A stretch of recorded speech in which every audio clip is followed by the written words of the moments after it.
welcome to Freshtodeathcomics. I'm your host, B. Luke. And I'm Amy. And this is Freshtodeathcomics, the podcast. This week, we are dissecting and looking into the Muppet special. It just got released. And we are going to cover the Olympics because there's a lot to talk about. There's a lot of drama, a lot of cheating, a lot of false advertising. So let's jump into a happier tone since it's Valentine's Day, a day of love. I thought we would save it for the Muppet Show because we at Fresh to Death Comics have a belief. If you are looking for that special someone in your life, you need to follow the Muppet theory. Look inside your heart. Right now, think about the Muppets.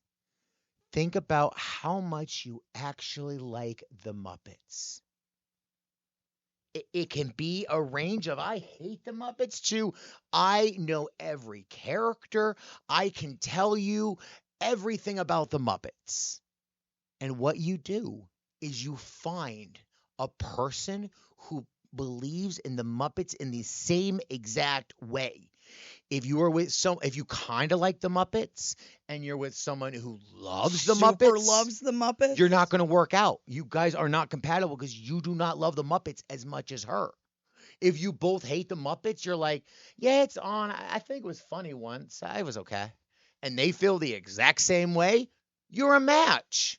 So, and this is only something you can do to yourself. This is not a test you can take online. This is not an app you can download to figure out what Muppet character are you. This is you. You look inside your heart and you think about what the Muppets mean to you. For example, us. I love the Muppets. I wouldn't say I am their number one fan. Like, I don't know all the Muppets by name, but I feel very similar to Jason Segel in the fact that I just want to be part of that world and just be with them. And play along. And just be friends in the Muppet world. I would love to do some stand-up with Fozzie. Hey, Fozzie, do you go out in the woods? And waka waka. And he'll be like, no, I use a Polar Bear. Waka waka. So, I don't know. I love the Muppets, but I don't obsess with them. I don't drive out of my way to see Muppet shows, though I am part of the Muppet Show. Growing up. Oh, yeah, I was going to say, you can't just say that and then move on. Growing up, fire departments, or maybe it was just our fire department, held what do you want to call it? The fire department. So growing up, the fire department held these fire safety courses for summer cohesion.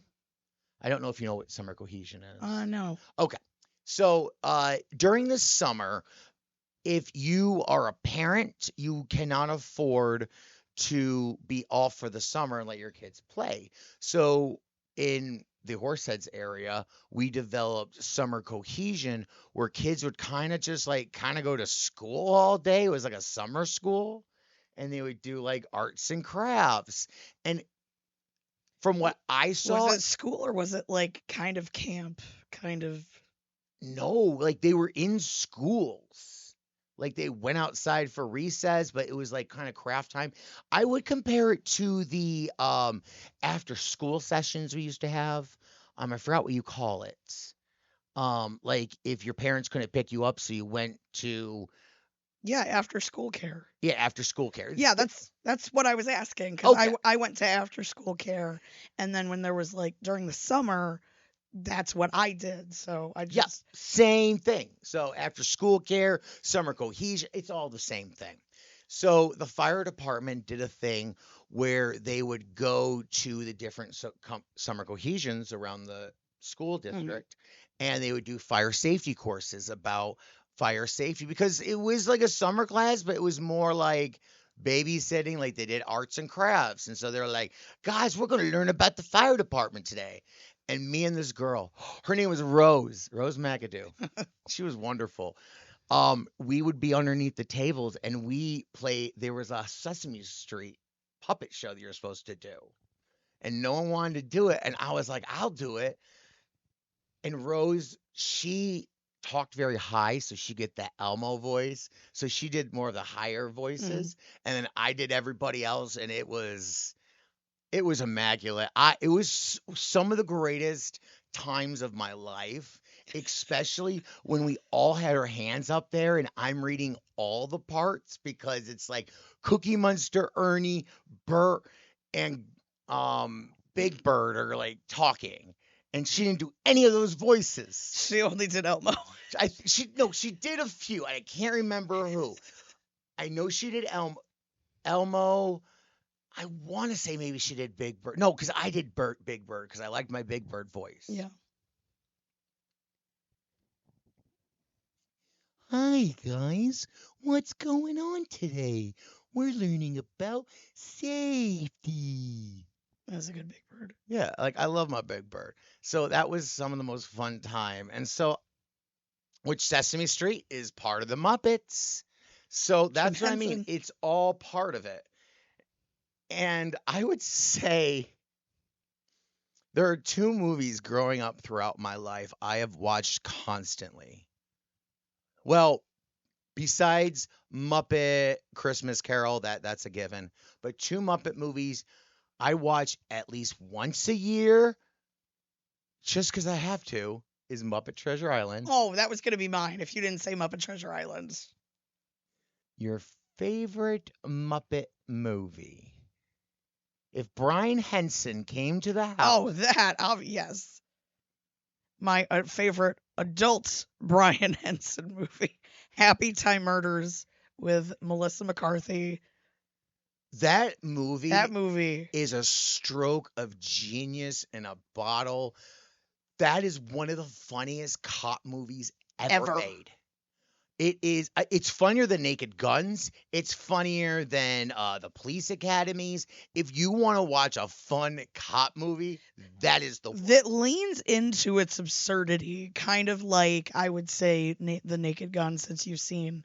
Correct. At least the first one at this point. Where they're like, we're bad cops. We're going to do drugs. And then they like snort some kind of like magical Muppet dust. Oh yeah, sugar. They're like snorting sugar. Oh, it's sugar. Okay. Yeah. And that's why Melissa McCarthy can handle the sugar with all the mafia guys. Fake Muppet part in it. Yeah, because she got shot. Which, I'm sorry, if my body can have a Muppet inside of it to keep functioning, please sign me up. I will donate my livers, kidneys, and everything. Maybe my skin. Can I donate my skin and get Muppet skin? Yes. You realize how fuzzy I would be? So fuzzy. So I don't know how you would fare in the bathtub with that, though. So the Muppet Show, as you guys know, came out during COVID. Before that, we actually did a show covering it. About the Muppet Show when it premiered on ABC. Yeah, the more like adults office. Yeah, we watched it. We reviewed it on the show because I didn't like it then. I thought it was too out there. I felt like it lost its Muppetiness. Because it was Muppets for adults. It was like that adult continuation. But it didn't feel like that to me, though. It felt like they were forcing a story on me that didn't fit, especially the Miss Piggy Kermit situation. I hated that they were separated. Like that's I know that really upset people. I know. So the Muppet Show is back. It's produced by Seth Rogen and also co-produced by Sabrina Carpenter. Yeah, she was in there too, also with Seth Rogen and his partner Evan Goldberg. So the usual duo of anything with Seth Rogen in it, which is great. But we were looking through the credits of the first episode and it said co-executive producer Sabrina Carpenter. And I'm like, man, do all these people love the Muppets? And it just, now I'm kind of mad at Seth Rogen, though, Because if Seth Rogen can produce the Muppet movie, Seth Rogen, you have movie money. Can we not do something for your buddy Jason Segel and get that Dracula Muppet movie, Get please? me that Dracket. Make it a show. I'll go see it. I need this. I've never wanted anything more in my entire life than to see the Dracula musical in puppet form. I need it from Forgetting Sarah Marshall. And since you're already in the Muppet bandwagon, man, please, Seth Rogen, I will literally do anything. I will be your weed roller on set, man. I mean, you're going to have to learn how to do the cross. If Seth Rogen is going to hire me to be his weed roller, I am going to be the best weed roller of all time. And also, I will not be licking it like a crazy. I'm not going to. I see some of these people when they roll, and they're seriously like shoving the whole thing. Yeah.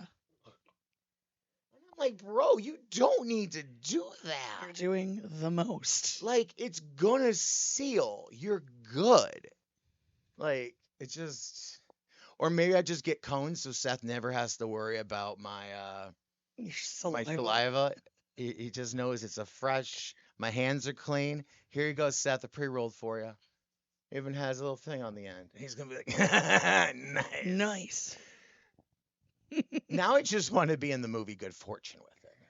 Oh, yeah. Oh, that was enjoyable. So, back to the Muppets. We are back at the Muppet Show. We are lighting the lamps, setting the curtains, because it's time for the Muppet Show tonight. It's time to get things started. So, we open with the traditional, if you've ever seen the Muppet Show, they're behind stage. What are we going to do today? Whoa! Drama behind the scenes. We've got too many acts for the very first show because we said yes to everyone. Because that sounds fun. It's supposed to be code for no thank you. I could totally have seen that happen where Kermit was sitting there and Fozzie's like, Wonka Wonka, watch me, guys. I'm going to do a head out of my hat. Watch. I take off my hat. There's another hat. Wonka Wonka. Yeah, Hi, Kermit the Frog here. Yeah, that was okay, Fuzzy. That was a good job. We'll see another act now. And now Skeeter hears good job, says good job. He's in the show. Like, it's Kermit's fault for not being clear and a manager. So maybe that's the problem, is Kermit is a bad manager. Maybe that's been the problem the whole time. Kermit's more of the PR person of the Muppets. He holds them together like he's the president. Someone else should be taking over what acts should go on because Kermit's too nice. Which, that just brings us to a lot of drama. Well, you know who that job could go to, who would handle it very nicely? I think Robin. We got to see Robin. And if you're a huge Muppet nerd like we are, when was the last time we really saw Robin? Was the Muppet Christmas Carol. As Tiny Tim. Oh, it was as Tiny Tim. Sorry, my favorite Robin story is the Muppet Christmas where they go to Fozzie's mom's house. Yes. And the Sesame Street characters show up. Like, and the Fraggle Rock characters. Jim Henson's there. And, like, Robin and I think it's Kermit. They go down the Fraggle Rock and meet the Fraggles. Yeah. I think that is one of the greatest Jim Henson movies ever made. And it's so upsetting that it's hidden behind so many licensings. Oh, I have a VHS recording of it at my house, at my mom's house. But yes, I understand. But like this, you can't, if you were going to go and buy it on Amazon. Correct. If you want to watch a nice HD copy of this that does not exist, any copy you find on YouTube will be from a VHS copy. So you're going to get those fun lines. And it's so funny. I've watched a couple of different ones, And it's whenever that old guy comes into the house and everyone runs in, there's always a line through it as they walk in. And I thought it was just my dad, not, oh, this is how it was. But then I've seen others where it just It's seems the to be same that thing. same thing. And I was like, maybe that was just an error on the network's decision. Yeah. So we I start out with the Yep. Muppets. We meet Sabrina Carpenter. She is the guest host, and Kermit's appeasing her. At the same time, Piggy is finding out all her acts are being cut short for Sabrina, and Piggy's not having it. In classic Piggy style is how she handles it. Creeping on her boyfriend while he's singing a duet with another woman. So I don't want to give all of it away because it's a really fun episode, but there's some really fun highlights. Sabrina Carpenter, I really like her, but there's this song called Man Child. People take it all kinds of different ways. I really like this Muppet version of It Man was Child, so cute. except it reminded me of, did you ever watch Follow That Bird? Where Yeah. Big Bird runs away? There's a scene where Oscar wants to go to that diner and everyone just has a Yeah. food fight. And the woman, I forgot, she's a famous lady. And she's like, I'm picking up the dishes and I gotta put them down. Everybody's going crazy around the town. Yeah, like she's singing a song. Yeah, like it kind of felt like Man Child to me. Yeah. So it kind of felt like a nod to maybe A finding. scene. Yeah, like a scene from a previous Muppet property. Yeah, like they. And it felt like that. The fact that she was singing it with the chicken waitresses.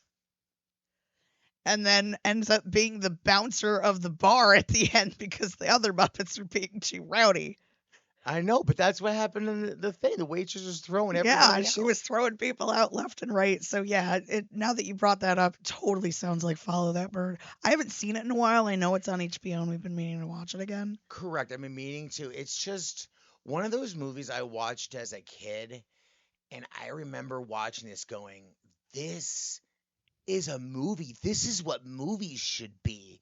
Like, I have a story. I feel like I went on a journey with Big Bird as he tried to find his parents. Yeah. And then we find his parents. He's locked in a bird cage. Like, there's so much to Follow That Bird. I feel like it's one of those hidden gems you go, oh, it's a Sesame Street movie, but I think it's so much deeper than that. I think so too. Do we know if maybe Brian Henson was writing or directing that one? I don't know off the top of my head. I just know as a kid watching it how, it's one of those scenes. Like, Big Bird wanted to find his family so much, and then we found his family, stuffed him in a cage, and he's just like, I'm a sad bird, little blue bird. That scene haunts me to this day. Like, if I ever meet Big Bird, I just want to give him a hug and be like, I'm sorry you went through that and Follow That Bird. That's the one thing. That's your dream. That's my dream. So a lot of fun scenes. We have some singing acts. I also think we saw some besides Robin. There was also a couple other Muppets that we haven't seen in a while that returned. Some brand new Muppets, which Seth Rogen points out, going, "What? They're not even canon." Yes, which was amazing. But one of my biggest complaints was there was no in the Jason Segel Muppets. There really wasn't, if any, Rizzo or Pepe. No Rizzo or Pepe, and we didn't really get any here either. We saw them at least for quick scenes. I feel like that's really to more imply that we're going to see them more later. Correct. I mean, we have Gonzo. He did. Yes. That was fun. The one thing I didn't like about this Muppet show, and it hurts me to say it because I know it's been years, the Muppets have been around for a very long time. The voices are not going to keep the same. But the person who's doing Kermit is not doing a good job, and it bothers me a lot. Yeah. That is not Kermit's voice. I do not get Kermit's love. This sounds like a TikTok person trying to be Kermit's. Yeah. Like, I feel like almost I could do a better job. I feel like you do. So that really bothered me. And also, I didn't like that Miss Piggy was kind of like, she's the one I'm going to cut. Like, oh, we have all these scenes we're going to cut. We're going to cut Piggies. Like, it just felt kind of rude because she is like the star. Like, when you picture the Muppets, it's Piggy. Why are we not giving, like, why are we going to all these different acts? Like, I can't imagine there's a concert going around and, all these people, and Sabrina's like, hey guys, can I sing? I would like this. No, Sabrina, you're not talented Yeah. enough. Like, that bothered me. And I know there's a Miss Piggy movie coming out, so maybe. Oh, really? Yeah, Oh, wait, yes. Yeah, I can't remember who's behind it, but yes, Yeah, I'm so very there's a excited. Miss Piggy movie coming out. So maybe this is kind of the building blocks where she's like, you really don't give me any respect. Is it because I'm a woman? Is it because, I don't fit your model of what women should look like? See ya, Kermit. And then maybe it's like her independent journey of Yeah. fun. Like, that's what it sounds like it's going to be. Yeah. But And now that I think about it, I think Greta Gerwig is attached to that. All right, here he is. So yeah, there is a Miss Piggy film. Yes. Jennifer Lawrence has been attached. Yes. Emma Stone. Cole Escola from Oh Mary. I know. I'll take over now because I know this isn't yours. I don't know who that was. Cole I saw Escola. Cole and I was like, Cole Sprouse? No. Cole Escola is the writer of of Oh Mary on Broadway, Okay. which is a reimagining of Mary Todd Lincoln after just wanting to be a cabaret singer, but Abe won't let her, and that's basically what it's about. It's very outrageous. That's on par for Miss Piggy. I wanted to look it up because I was like, Jennifer Lawrence? Like, why did I remember that? It's because she went on Bowen's podcast, and that's where she talked about it. Yes. And talked about how Miss Piggy is such a strong female character. icon. Yes. And I never thought about it, but then I was thinking throughout the years, Miss Piggy has always tried to tell you what fashion was. And my most famous scene is from Muppets Take Manhattan. When is it Joan Rivers? Yes. And they're doing the makeup on each other. Yeah. You need a little bit of blush. Yeah. So I had such a joyous time watching it.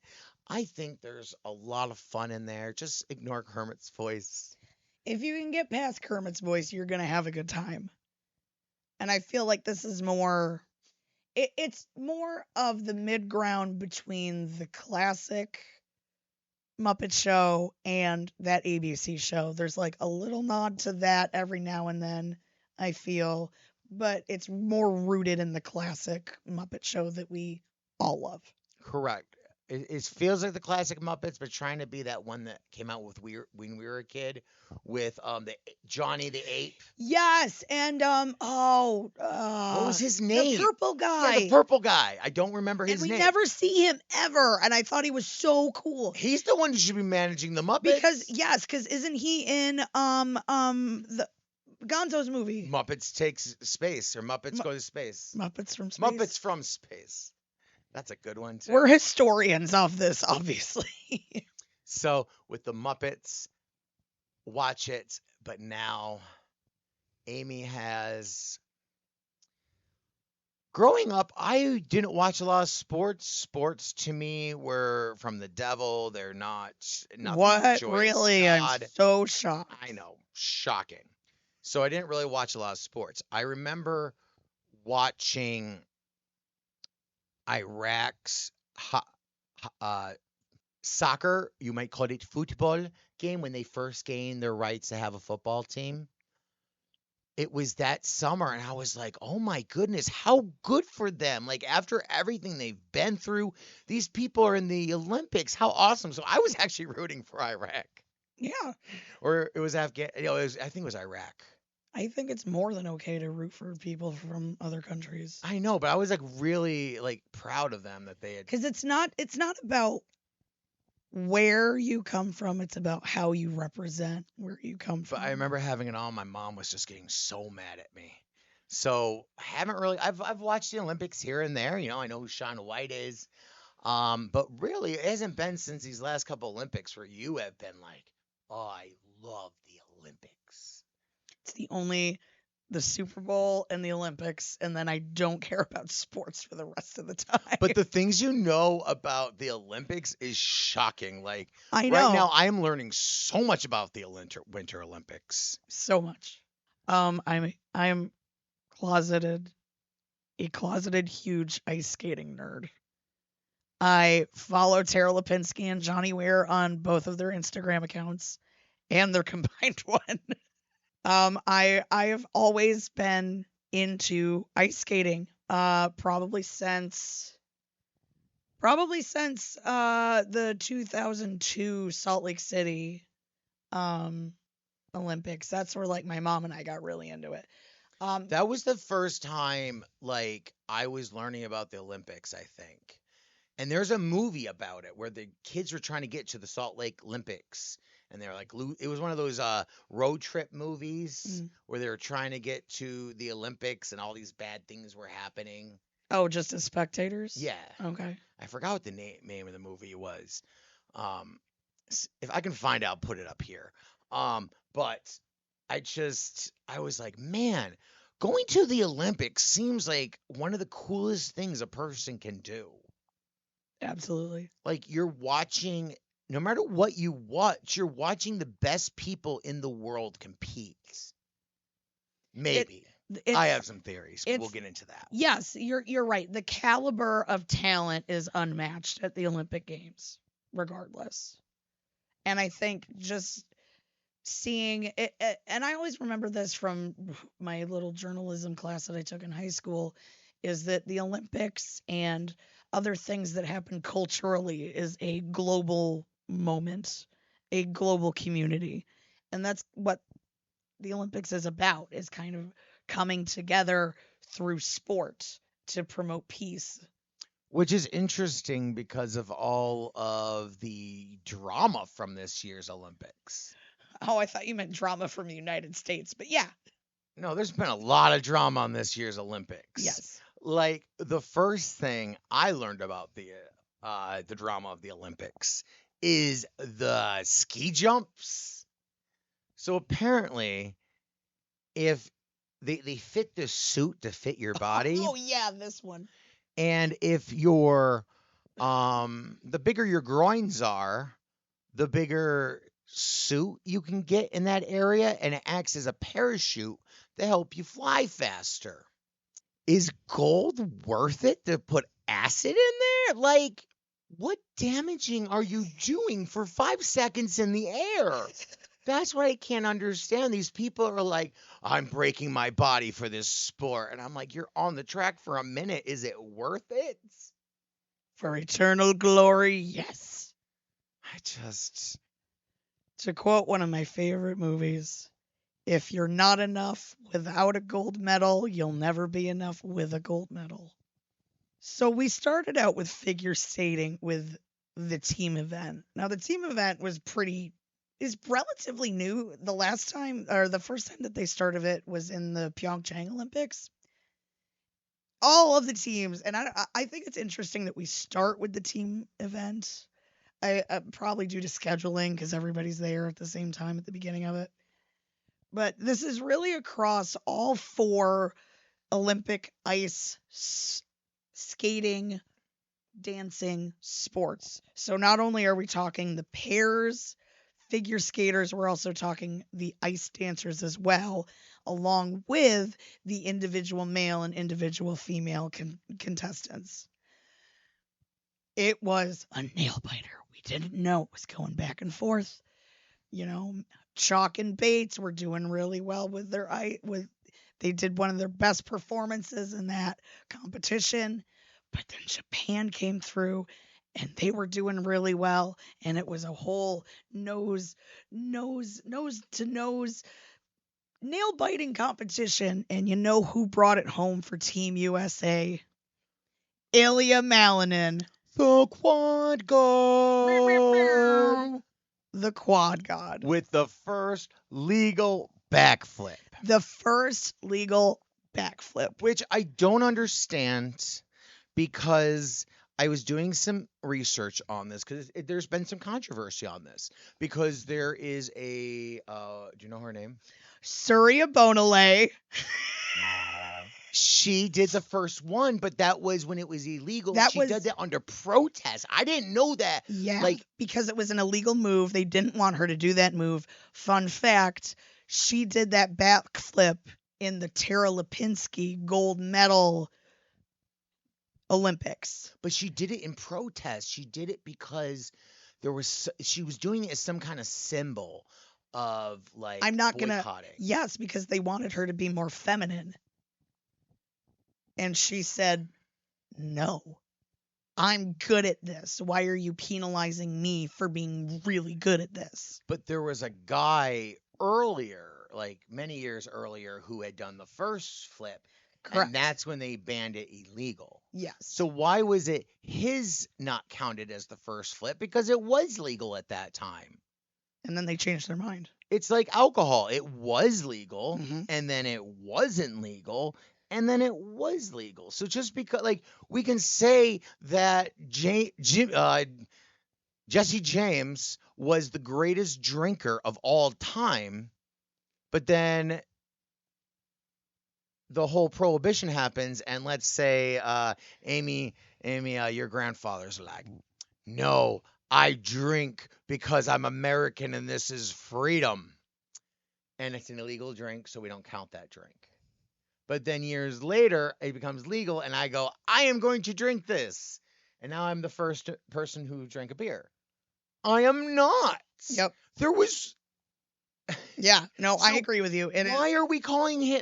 Why are we being like, oh my goodness, the first backflip ever? It's... because it's still so fresh, and for so long it was so verboten. So just doing it on Olympic ice, I feel, is kind of challenging the Olympics in a way. Is it because, not to be a spoiler, but for the men's individual, everybody was doing backflips. That's true. There were like 3 people doing backflips, including the one skater from Japan, who we typically didn't see a backflip from in the men's individuals. Yeah, no one was doing a backflip until he did it. Which was and that he did that to get more points because he fell previously in the earlier program. They're now just doing backflips willy-nilly in their programs, some of them without any prior notice. But with such a crazy, and it was such a rock star way to have Team USA kick down the door of ice skating and say, what's up, bitches, we're here, than them to come out with a gold medal on top, Japan in the second for the team event. And which then I don't think we should have gotten it. If that guy didn't fall, we wouldn't have gotten the gold. I totally agree with you. And then Italy, the home country, coming in third. Moving on to individual events for ice skating, it was so heartbreaking to see that Madison Chalk and Evan Bates did not secure gold. And this has been a very, very controversial judging. Between, if you look at their programs side by side, it was Chalk and Bates, the married couple who have been skating together for 15 years. We don't know what that's like. We've worked together for like 5. So I can't even imagine. By next week. I know, not by next week. It'll be 6. Ayo. But to them have been given a silver medal for the performance that they gave. I feel like they took out all of the stops to their performance. They were crisp. They were landing everything that they needed to do. Their artistry was there. Their twizzles were there. unlike this French team that came out of nowhere in literally 8 months' time to come in and get gold, when if you look at their performances, especially in the Twizzles, theirs looked significantly sloppier. They were the one guy. I don't know a lot about figure skating, but apparently the man is a statue. Like, his job And ice is dancing. to flip the girl around, and the girl goes around his body, and he is like the tree, the anchor, and Yeah. she is the thing. This French guy was like, he couldn't keep his legs together. His legs look like fucking spaghetti pans. Yep. The girl, her ankles, And when they were skating together, they were leaving room for Jesus, which in ice dancing is not the thing to do. Yeah, I You said have to that. at least pretend you like each other. I said that to Amy. I was like, yo, I don't even think they can touch their hands right now. Oh yeah, not only the fact that both of their other partners have like the guy figure skater had sexual, like, being too controlling, that he was manipulative. That's why he didn't have a partner. And then her partner, she was involved in an ongoing. And then her partner has an ongoing sexual harassment case pending. So how was he allowed to compete? He wasn't allowed to compete. That's why she teamed up with this guy. So this team that have like known each other but have only been working together for 8 months comes in and through like 1/10 of a point with a less difficult program came in and just took that gold medal away from them. It's upsetting. It's upsetting. I know Chalk and Bates were saying that they were really disappointed. I think they should challenge this. I know there's a limited window of time, but that was, look, check the internet if you don't believe that everybody has slowed down this footage.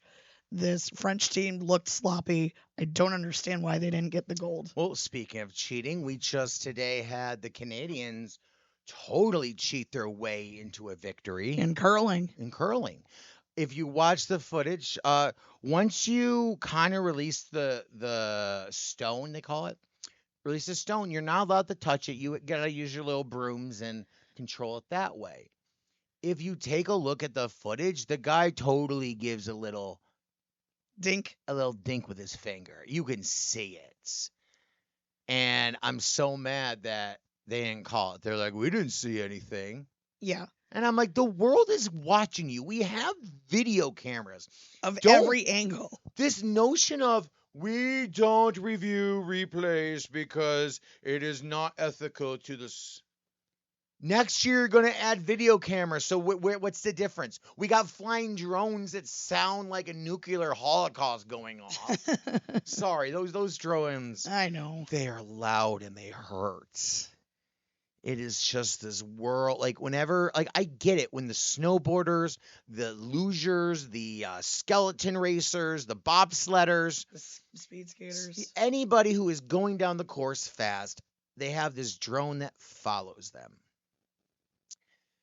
I don't know why we didn't fix the audio of the drone. I don't know why we didn't do anything with it, but all we hear is the whole race. And you would think like maybe we would turn that camera setting off. Like the way we work it, these are our mics. This is a mic too is picking up sound. But what I do is I mute that mic and I keep this mic. Why are we keeping that mic live? Like, it's not like we can hear the skaters and the bobsled team going, guys, we don't have this. Go to the right. Like, we're not getting any beneficial audio fun from this. We're just hearing loud screeching because they refuse to mute the mic because they're lazy. Or is it that they can't get around it with... How can they not get around it? Because they say no one else hears it. Only the audience is hearing it because the way the drone is, the camera is picking up the sound of the drone. Yeah, that's what I'm saying is that... Mute the drone. We don't need to hear the drone. The commentators are already telling us nothing we want to hear anyway. Yeah, but even if the drone is over you, it's still making a noise. Like even local drones. I'm just saying, I'm not a fan of these drones. I know. I hate them. I know. I want to ban them. Should we talk about the men's individual? Because Yes, I got things to please. say. You've got things to say. All right, I made him watch every single men's skater that was skating in this Olympics for men's individual. Hello, I like your women and your women. Only your women. Only your women and your livestock. I sell them for the women. We've seen skaters from all over America, Spain, Georgia, Romanian, Kazakhstan. The U.S. guy, there's his name, Max. I didn't know Max his Naumoff. parents were involved in that helicopter plane crash back last year. Yep. Like, that was heartbreaking. This kid is now an orphan Yeah. because of a plane crash, because we didn't test stuff properly. So, like, Yep. it's the U.S. government's fault. This kid doesn't have parents. I know, it literally is. And now he's had to take over this ice skating school. Which is good. I'm glad he's taking over the school because that's income for him. That's a job. That's stability. And if you know anything about the Olympics, you need money to compete. So with this school, he will be able to compete next year. In the next 4 I'm years. kind of a Max fan. Oh, yeah. I don't know. Like, I like him better than Elliot. Sorry. Yeah. So I was rooting for Max. He fell a couple times, and this is something that is time and time again, we hear about it, Olympic pressure. So I feel like coming in, everybody was skating strong. Nope. I have been seeing stuff. When the second icers take their set, not one of them are able to skate properly. People have been like looking into it. They think there were divots in the ice was preventing them from completing their tricks. That it wasn't a smooth surface because the tricks. So do you think they should have been refinishing the ice after every round? I think they should have done it because not one person was landing, and the way they were landing was because the ice wasn't right, not the way their feet were. Like the ice gave out on them. So there's some controversy there too, because think of the Kazakhstan. He was the first one to go for the round. He was much earlier. And then everyone later on kept on falling because the ice. Is it the ice or is it the Olympic pressure or is it all of it? Elliott skated so well the last two times. For the team event, yes. And I also wonder if that has to do with it. With a team event, you're accountable to your team. It's not just your dream. Am I going to do this and do my best so that the rest of my team can also have a victory? And I feel like this is where the team mentality is great. But now that you take away the team, now the individuals now have to adjust really quickly in a short amount of time to come back and compete as an individual and be able to block out that other success. Why does everybody... So everyone who did the individual for the team event, their individual for their individual was the same music they did before. I feel like they should have learned a new skate. They should have done something different. I feel like maybe the judges are bored by that performance. Like they're judging you based on that last performance. Like, ooh, you didn't hit that as well as the last time you did that. I'm going to deduct some points. Well, think about it this way. This particular set of events for individuals has been going on for decades. 50 years at this point, at least. So it's just established that this is the big one, you know. It's the women, to use other Olympic term, it's the women's all-around gymnast as compared to the gold medal in balance beam. I get it. Ilya tried so hard. He tried so hard, but and he kept on falling. And like I said, he was falling in the exact same places as everyone was falling. Yep. Like every time on the ice, you mean? Yeah, on that ice, on that first jump, on that corner on the left. It seemed like there was some kind of ice digit that was cut out because Everybody fell. It wasn't just Iliad. And when Iliad fell again, it was on that same curve. Yeah, I mean, I didn't really It's stuff notice that. I've been noticing. I'm so glad you're bringing it up. I just think there might be something up. But I feel bad for Iliad. Yeah, he's 21 years old. And we've named him the Quad God. I'm sorry. He is a little tiny boy. We should not be calling this guy a god. He has not proven himself. It isn't like Michael Phelps when he got like 10 medals and was like, hey guys, I'm going to compete next year. I think I'm an okay swimmer. Yeah. Like, he was just in local events, and I get it. In local events, he may be king. In the U.S., he may be king. This wasn't his first. Like, he competed.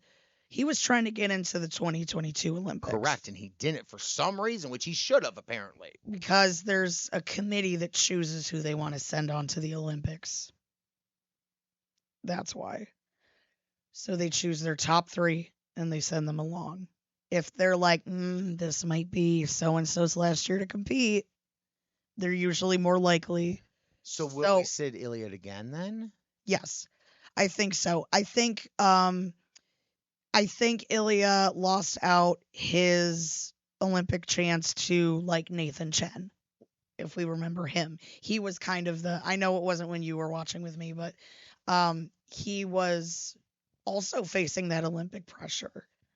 But for so many years, we've been seeing like the Russian skaters, all the other French, Italian, so many other skaters were able to just compete and dominate. But for some reason, we've been seeing like the Americans falling more, not being able to have that mental status that they need to kind of power them through. Or is it communism that's been beaten into those other athletes? No, I think it might have something. If you go into the Olympics of this year, you see this kid's face. This kid does not deserve to be... Like, he's already been plastered as being the god. Yeah, we named him the Quad God. We set him up on this pedestal only to fail. Like, I feel so bad for him. He was in a lose situation. Agreed. If he won, he's the Quad God. He's exactly what we said. We told you people. But when he fails, why did he fail? Oh, man, it's all in his head. He's a mental case. Like, he's not mentally strong enough. And I just hate that we couldn't figure there was something else. Or maybe, people can have a bad night. Maybe he got inside his head thinking, I'm the Quad God.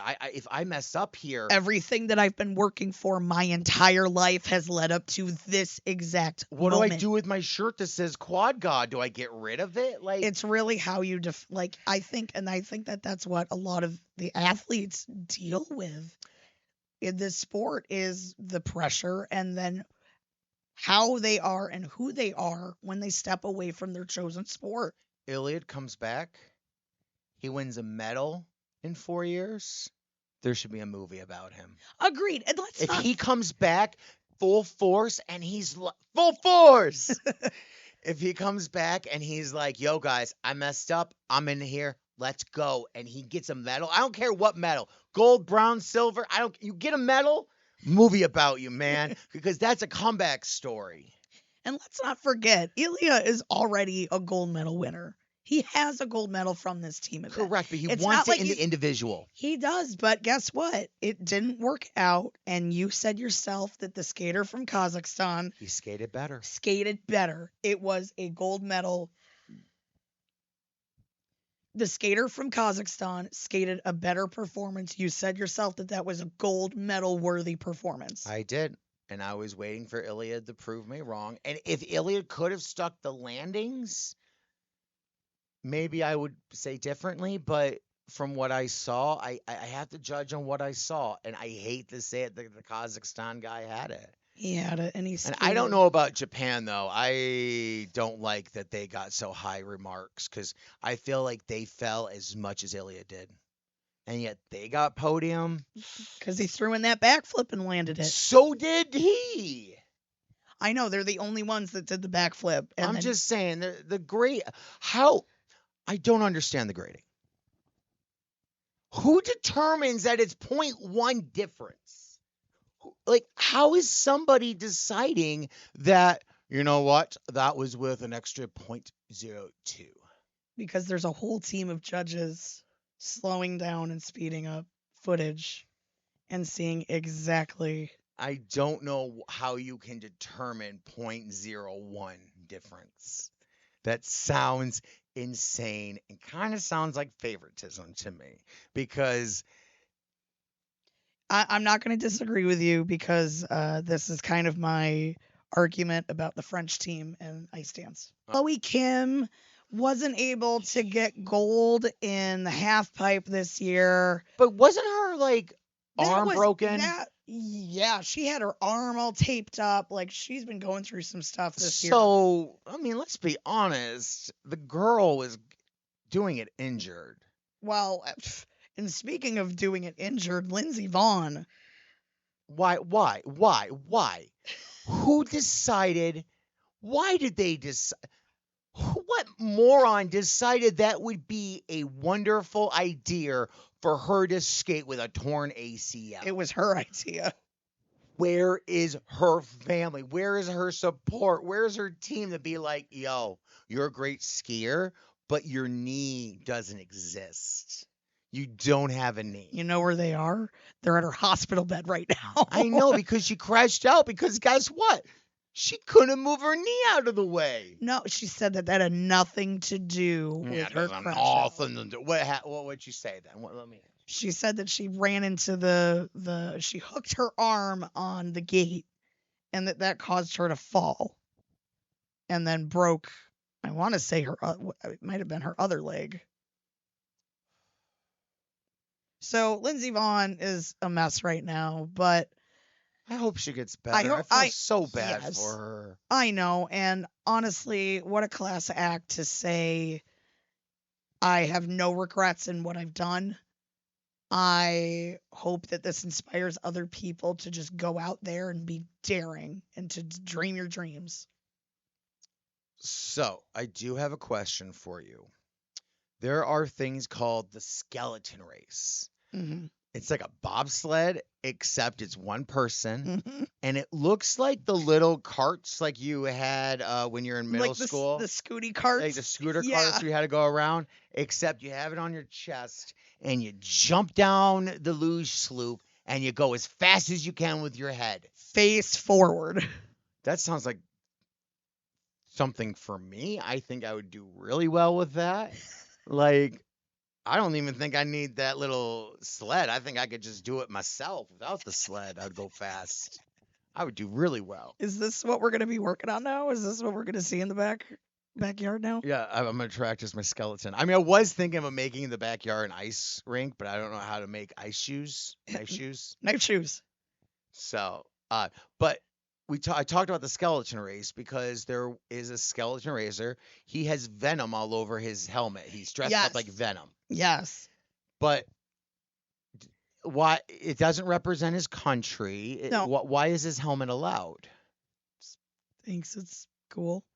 Yeah, the Ukrainian skeleton racer had a helmet of all the deceased Olympians that he is there representing. That he trained with and knew. And some of them could not compete today because they're no longer with us. And he wears it as a symbol on his head that these are who I'm here for. These are the Olympians that could not be here. Or I play for this gold for them. And yet he's banned because his helmet is too political? Yeah. I think Venom might be too political. Complete bullshit. If they are saying that this is a statement, then they need to just outright ban any decoration on any of these helmets, because there was also a cross-country skier that had a tiger helmet on top of hers. Why is the leader of the Olympics? I don't like her. I don't like her. What did they say? She's from Zimbabwe. This white woman from Zimbabwe. I thought she was from South Africa. I don't know. Anyways, but she was saying that it's really more about the decoration of any sort or making any sort of a statement. Well, wouldn't having a decoration on any of your uniform make a statement? Because Venom, you can make a statement about that. I mean, look at the Punisher. The Punisher is a statement. If I wanted to put the Punisher on there, because Yeah. I just, you It's can't ban someone and then let everybody else do it. you can't change the rules for them just because you don't like the way that they're doing it. Exactly. And that's Didn't think I'd bring Tim Robbins into this, but I did. but I feel like that's where I'm at though in life. Like people keep on calling all like immigrants are all illegal and everyone's illegal because they do that. And I'm like, bro, look in your own eye. You're a terrible person too. Yeah. Like you're a child abuser. You're a bad person. Yeah. Yet you're calling You other also people. take part in illegal behavior, but because you're white, it's fine. Because you're rich, it's fine. It's just the double standards. The double hypocrisy of the Olympic Committee is just insane and very clear that they just want to appease anybody because this is all about the Is there war in certain Ukraine. countries we're appeasing to? Yes. Because we just got done watching Cool Runnings, which I've seen parts of it. And I have seen probably once a year, every year. So, like, there was a part where John Candy goes and he says, "Why are my people illegal? May not qualify. We did everything you asked." And they go, "We're going to change the rules. They had to compete in this." And they go, "You can't move the goalposts." Yep. And I just feel like this just keeps on happening to countries. Like, Mhm. oh, they can't compete because they didn't finish in the qualifying round of this thing. Fun fact for all of us Americans, the Summer Olympics is coming. Being part of the host nation means that every American will qualify for the Olympic sports in every category. Automatically. So look into the category, see if there's something that no one else is doing in America, and you could try to play at the Olympics. Like, try a sport you haven't tried before. Who knows? You could be an Olympian. You could live the Olympic dream. Yeah, because we're in a spot now where, if no one wants to do cross country soccer, I just made up a sport. I didn't know that cross country snowboard existed, and that was so cool to watch. That's one of my faves. Because the girls go down the boards. It's awesome. I love snowboarding. Yeah, you're the snowboard king over here. You were teaching me a thing or two about what tricks are. I just knew that Shaun White was cute, and when people don't stick the landing. When I saw the McTwist from Japan, I got so excited. I was like, "That's a McTwist!" You did. You really did. So I know. No, we've got more. We've got more Olympic stuff coming on. Obviously, this is going on for another week. We just wanted to give you guys a little. We're halfway through the Olympics, so we wanted to give you a halfway update. We've got more to go. We've got pairs ice skating as well as women's individual coming up for ice skating. Can I make one kind of observation I made? Sure. The opening ceremony was all in Italian. It had very much Italian vibes. I didn't know what was going on because everyone was speaking Italian. But I didn't see anybody online criticizing them for not speaking American, for not being able to understand it. Why is there a double standard? If we could answer that question, we would be able to answer a lot more things in society. All right, guys. You bring up a great point, though. So this is a great observation and giving me something to noodle over for the next good while. All right, guys. We'll catch you around for another episode. We got a lot to talk about. We're going to be watching The Beauty. We got Suddenly Amish to talk about. There's a lot of things on the way. We got comic book news to happen. Oh, yeah, comics. Because don't forget, we also talk about comic books, so that's coming up. We're just trying to figure out what to talk about because I'm trying to find a good comic to get you guys excited about comics. And that's kind of been the hard thing. Right now, we have to wait till March for the Daredevil series. I think that's the most. I think that's the book I'm excited for the most. Yep.